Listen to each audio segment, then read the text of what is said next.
Mini episode 1558 of the FDH Lounge is brought to you by Sportsology, delivering unconventional columns and webcasts about sports, TV, music, movies, and more. Follow them on the web at sportsology.com. The FDH Lounge. You want to schedule your life around it. A long time ago, on a gloomy, wet Cleveland spring night, two men stand alone amidst the late-night drizzle.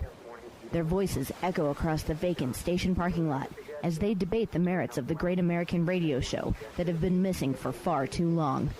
On that night, an idea was born. That idea became the FDH Lounge.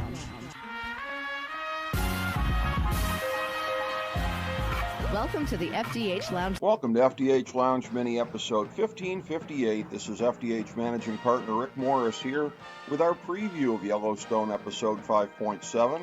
Here's our top 5 notes of interest heading into the next episode.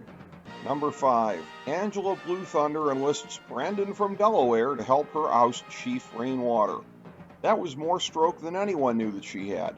Now, it did come at the expense of several pet dogs on the reservation who were offed by federal officers, but you can't make an omelet without snuffing out Old Yeller. Will it be enough to finish the chief? Maybe not, especially if Rainwater can somehow enlist John in his defense. Number 4. John's two dalliances come face to face. The senator and the hippie convict didn't seem to have much use for one another, although this seemed to largely be a brief and meaningless subplot just played for laughs. And it's not like either one of them dreams about being made Mrs. Ranch Mama. Number 3. A predictable death hits the trail. Sometimes Taylor Sheridan's not afraid to beat you over the head with the obvious. Maybe he had the Kenny Rogers classic The Gambler on a constant loop while he was writing this episode, when Emmett was rhapsodizing about how he just lived through the perfect day and felt completely at peace.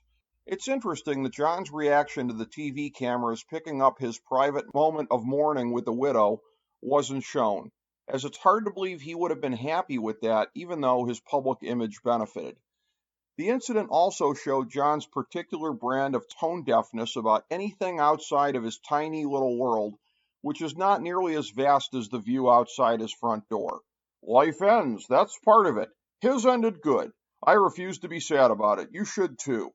So never mind about the years that Emmett might have had left, the friends and family devastated at his passing, the experiences he'll never get to have. Alrighty then.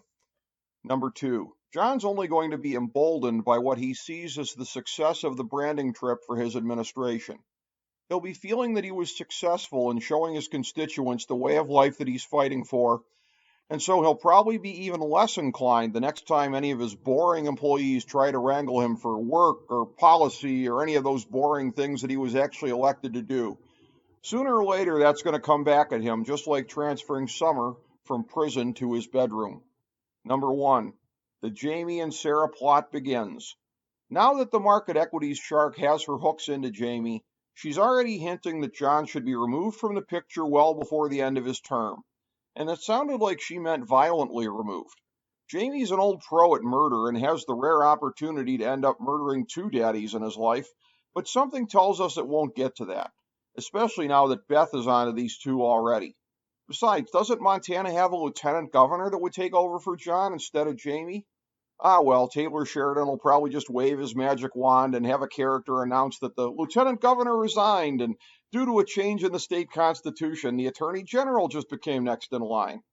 Regardless, the most important part of season 5 looks like it's now underway for real, this battle with Jamie and Sarah against the Duttons.